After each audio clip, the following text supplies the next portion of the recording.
Thanks for listening to Live Forever Young Radio. This time we'll be talking about managing stress and anxiety during the pandemic, and our certified holistic nutritionist, Bob Gilpatrick, will answer a question submitted by one of our listeners. We'll also be sharing some life-improving tiny habits for you to give a try, and a special emotional freedom tapping affirmation from Bob himself. So sit back, relax, and get ready to live forever young. Welcome, everyone, to Live Forever Young Radio. I'm Bob Gilpatrick. I'm here with Larry Daudelin. Larry and I are the co-founders of Boomers Forever Young and Live Forever Young Radio. And Larry's here with Zala, our beautiful dog. Larry, you want to introduce her? Sure. This is Zala. She's kind of our little therapy dog here at the office. We have quite a few members on our team. And Zala seems to go around, and the first thing she wants to do is in the morning greet everybody, and she'll sense if somebody possibly isn't feeling well, having stress, maybe a cold or whatever it might be. She'll go lay right by that person and make them happy. She's been a real blessing to us. For those of you who are not watching it on video, Zala is a standard poodle, cream in color, big almond brown eyes, great temperament, and she just absolutely loves to come here. She cannot wait to get here and to see everybody. So if you do get a chance to watch the video, you'll get to see Zala because she's extremely special, and everybody here loves her. And we'd love to see your pets too. Yeah. Matter of fact, we're all pet lovers here. So if you happen to have your dog or cat or that you would like to send in to us, I think that would be kind of fun. We could have a good time. You got to meet Zala, and I know everybody else has their own special dog and special cat and maybe a turtle. Who knows? But send it in to us because we would love to see that, and it'd be great for every one of our episodes. Yeah, liveforeveryoungradio.com. Send those pictures of your favorite pets in. We'd love to see them. Yeah. That's great, Larry. You want to ever go move around in the office and say hello to everybody? Yeah, we can, because she just got here, but you can see how calm she is. Yeah. So for those of you who aren't watching it, she's just sitting here waiting to be told what to do. But as soon as we let her out of this studio, she's going to go walk around and see who needs her love. So, That's great. So we appreciate that. Okay, Zay, go ahead. Thanks, All Zala. right, let me let her out of here. You guys talk about how to manage this stress and this craziness during these trying times. I'll be right back, okay, guys? Sounds good, Raleigh. Thank you. Yeah. So, Larry, this is our first episode of Live Forever Young Radio, and because of the time that we're here, which is October of 2020, this is unusual circumstances where people are under a lot more stress than they have been in quite some time, even more, according to the studies, more than even back at 9/11. Well, not only is it stress, Bob, it's confusion. Yeah. And the confusion comes from doctors that'll say, wear a mask. The next week they say, don't wear a mask. Governors that are saying, don't go out of your house. Other governors are saying, go out of your house. So it's got to be very confusing because we're dealing with a pandemic that we know nothing about. We really don't know how serious it is. We don't know if it's going to mutate, not mutate. Only thing that we do know is it seems to be getting better, but will it get worse? We don't know.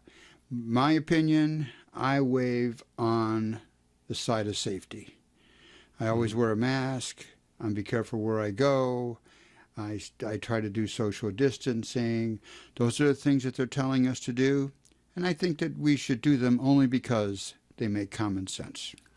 Yeah, I think you're right, Larry. And, we've got some studies here that have come out regarding COVID, but even before that, they were saying under normal circumstances, 75% of Americans report experiencing stress, like just in the past month, and it's resulting in them having trouble sleeping.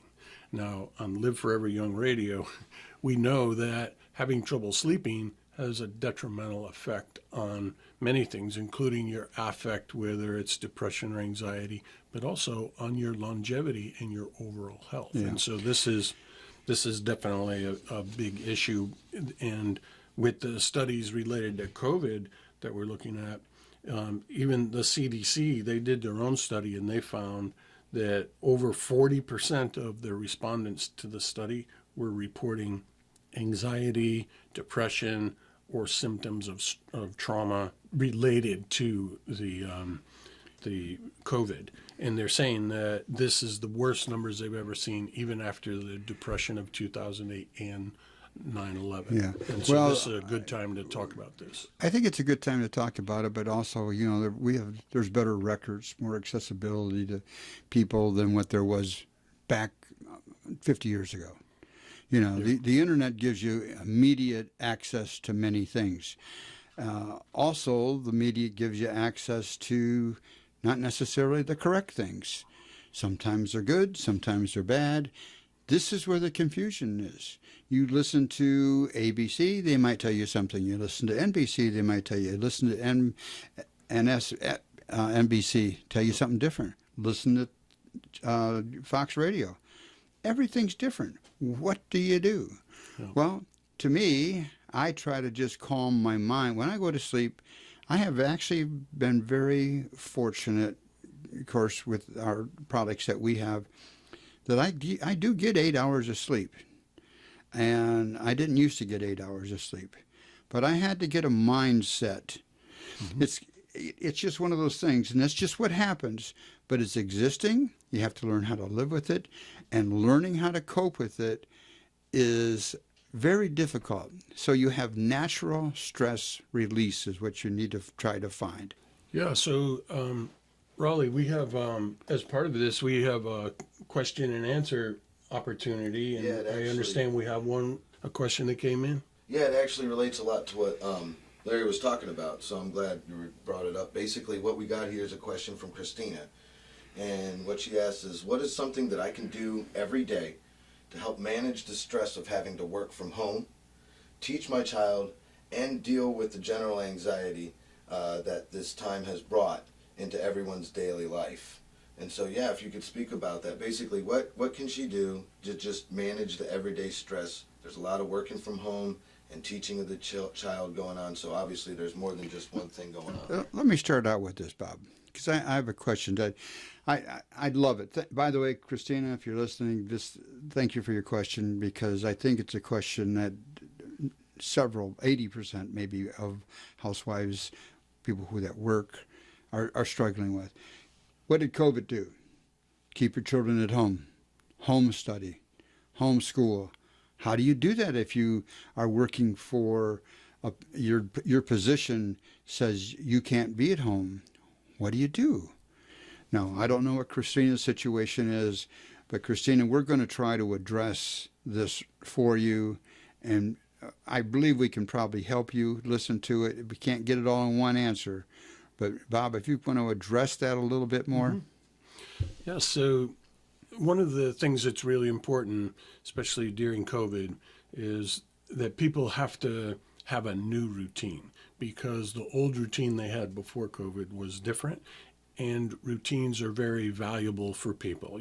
Routines help people to have stability, but in this case, you also want to be flexible because things are changing quickly and there's new information. So to start with a new routine, especially during stressful times, I think that it's really valuable for people to start their routine first thing in the morning. And what I like to do is use a breath exercise. And when you can stop for a minute when you first wake up, and you can breathe in slowly to the count of 5, and then breathe out slowly to the count of 5, and begin doing that rhythmically. And in this case, if people have children, mm-hmm. they can do that with their children as well.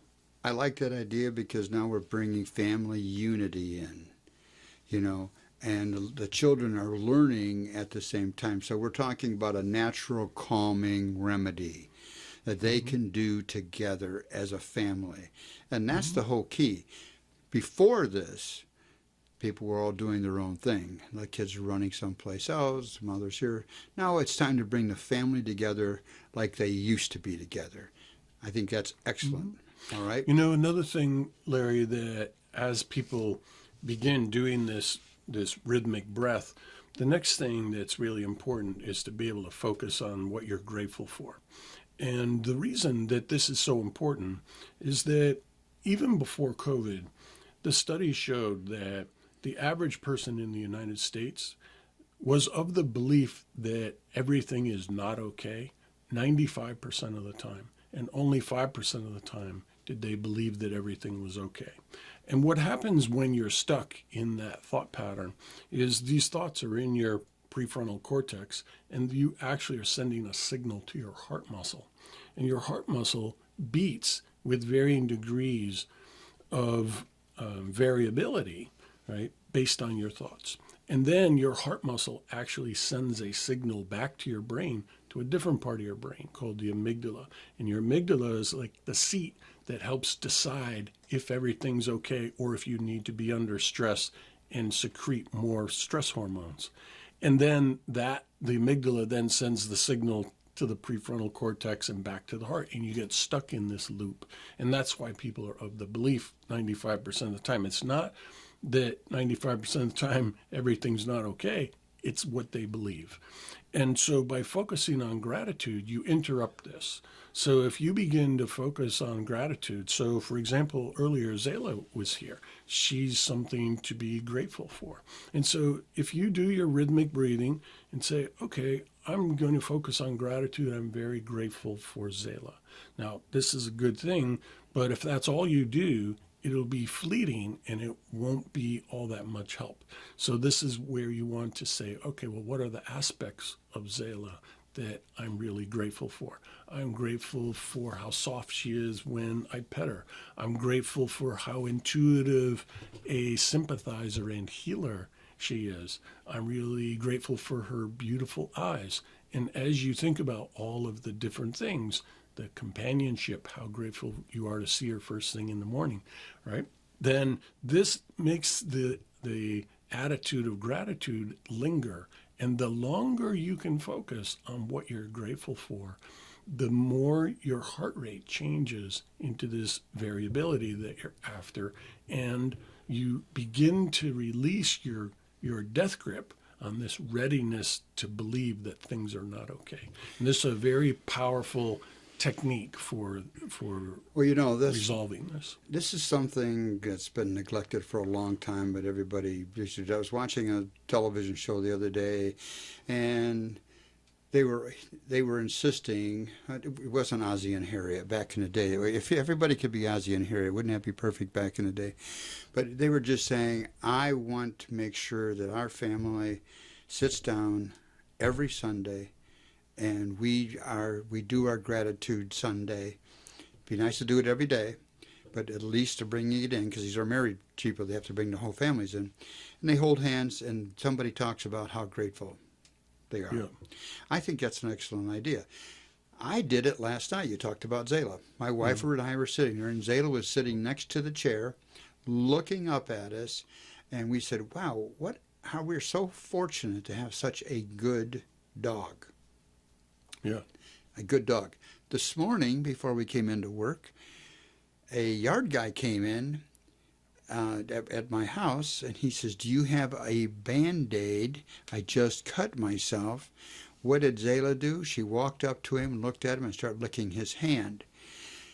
And he thought, wow, what a cool thing to do. But that, at one time you wouldn't say, oh, I'm grateful for that. But you should be grateful for that. You should be grateful for a lot of things that go on in your life, that always has to about... Pets are one of the best things, too, because there's something you can rely on. Yeah. You know what I'm saying? It always gives you something that you can kind of look back to. Maybe you're all alone at the house, but hey, and you've got your cat there rubbing on your leg or coming up and giving you love when you're maybe feeling a little alone. You know what I mean? That's right, Raleigh. There's some of this frustration, and I really think that Christina had a good question. But there's a lot of people that don't have children, and they are alone, and there's loneliness. Right. They need support too. And let's say they live in a condo and they can't have an animal, and their children live in another state. Yep. What do they do, Bob? Well, this is, I've seen this a lot with people, friends of mine as well. And the easiest, obvious answer is to reach out over the telephone and make that part of your routine, because people will reciprocate. They'll be like, okay, I'm going to speak with George, for 5 minutes each morning at around 9 o'clock because they live alone. And that's the best way to do it. So communication with neighbors, communication, FaceTime. That, what a great thing that is. Especially Absolutely. since, a lot of the people who are older had to be in, the nursing homes, and they weren't allowed to have visitors. Right. That's very depressing. I remember hearing that on the news. They just wanted people to write them as a pen pal, old school pen Exactly. pal. As a matter of fact, if we could help anybody doing anything, I really want to throw a recommendation out there. If you have a neighbor, a family member, anybody that you really think you can touch and contact them and say hello and how are you doing? Do you need anything? Do that. There's a lot of self-gratification to that, and you're also helping them, and they'll never, ever forget that. I had a phone call last night from my granddaughter, and she's in the park. And Grandpa, I have 3 of them, by the way, and the youngest one, Grandpa, I'm in the park. Haven't had to go to the park very much because I can't, but when I'm here, I was thinking of you and wished you were here. Awesome. And she wanted me to hear back, I love you and I wish I could be there too. That's really what it's all about. We're human beings. Human beings are not designed to be alone. And then it's cool you were saying your grandkids went to the park. That's not part of their routine. Right. And now that's why it's important, like you were saying with Chrissy's question, to actually, and it's funny, you can see how poignant it is when a little kid calls you and says, haven't been able to go to the park a lot, not like I normally do. So they're out of their routine, they're out of their element. So in regard to that, Raleigh, with the routine, so we were saying that people could replace a routine from before with this new routine of their breathing and their gratitude. But you'll say, all right, well, I'm not in that habit. Right. So this is a time now when we can talk about how people can best create a new habit, right? And so there's a few really good books on creating new habits. One of them is called Tiny Habits. And the author is B.J. Fogg. He's a renowned behavioral psychologist. And he has this technique that he calls ABC. And the C we'll start with is a celebration. And you're going to celebrate executing this new habit. And so the B stands for the behavior, the new behavior or the new habit. And the A he calls an anchoring event, right? So an anchoring event is something you do all the time. So for me, I use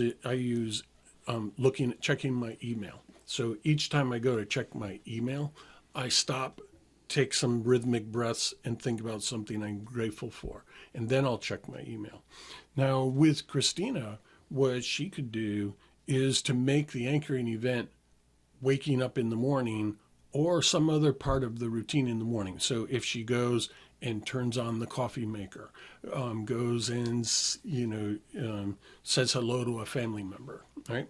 And so that can be the anchoring event. And so this is going to trigger the new behavior. So the new behavior can be, I'm going to sit in the chair in the living room with one of my children, and I am going to begin this new routine of breath and gratitude. So the anchoring event is the coffee maker or simply getting up. The B, the new behavior, is the breath with gratitude. And then the C is the celebration. And that's a really important part, because the way the human mind works in behavioral psychology is you tend to repeat what gets celebrated. Yeah. And so people can do something simple. And the easiest way to come up with your celebration, because you don't want it to feel uncomfortable to you, is imagine something simple like, I wadded up a piece of paper and I tossed it across the room and it went into the wastebasket. What would you do if that occurred and you made the shot, right? That'd be a good celebration for me, Bob. Yeah, big I never make it. You never make it? Yeah. So the celebration is, yes, I made it. So something that's natural for you to create this celebration. And so this ABC technique is very simple, but it's extremely effective if you use this anchor an event, new behavior that you want, and a celebration. Well, I think that's a good thing. You know, everything can be turned into the gratitude and the celebration. But, you know, we have a book out, you know, just the book that we have, Bob, that we give with our Living kids. Book. Yeah, the Vibrant Living Book. Raleigh, if you would you send Christina a free Vibrant Living book? Absolutely, man. And, you know, we have some vitamins that we also have from some stress vitamins that, you know, that we have in for anxiety a little bit. I want to gift Christina a jar of each one of those. So the ashwagandha and the turmeric, those are real good. Yeah, Those are good, and the B vitamins also really good. let's for stress. just send Christina a little gift from us to get her started. You know, I can do that. And what I also want to take this time, first of all, I'm sure she'll be grateful. Never thought of that. But if you guys have questions that you want us to answer, go to liveforeveryoungradio.com.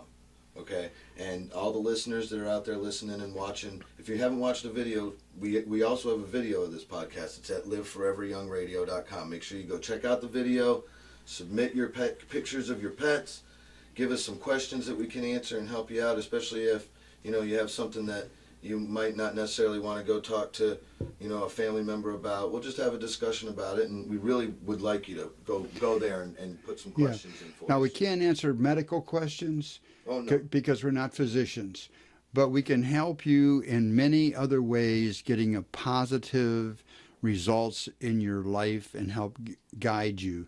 This is very valuable. These are things you don't get from your doctor. No, we've helped thousands of customers with Boomer products. Exactly. Not just with the products, but with people calling and asking us, and we help them figure out the right thing that they can do for their health. Exactly. Larry, you know, speaking of helping people, a lot of what we've done to help people is we've taught them how to do the emotional freedom technique, right?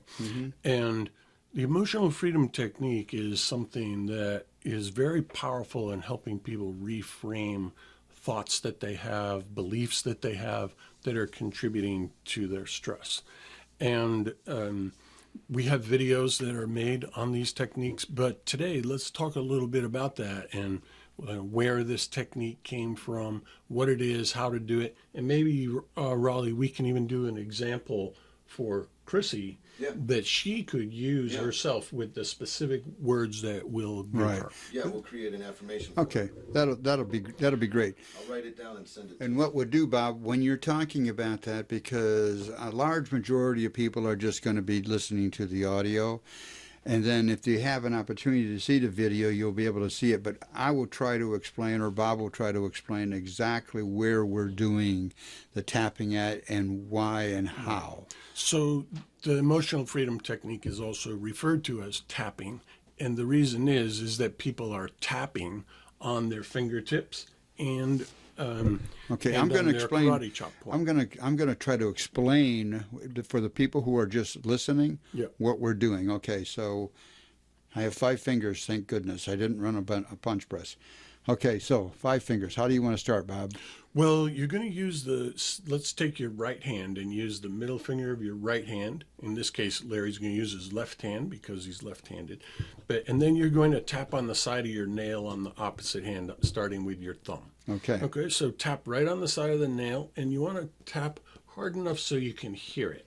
Right? Can you hear that, Raleigh? I hear that really well. Okay, so tap 5 times on your thumbnail and then switch to your index finger. I'm going to zoom into your hand there, Bob, so keep doing it. Okay, and then you're going to tap onto the side of your index finger and then keep switching fingers approximately 5 times. It doesn't have to be exact. And then tap on your karate chop point like this. Now, when you do that on that, for those who are listening, you actually cup your fingers a little bit, and you do all your fingers, and you hit on the side. Right. Okay.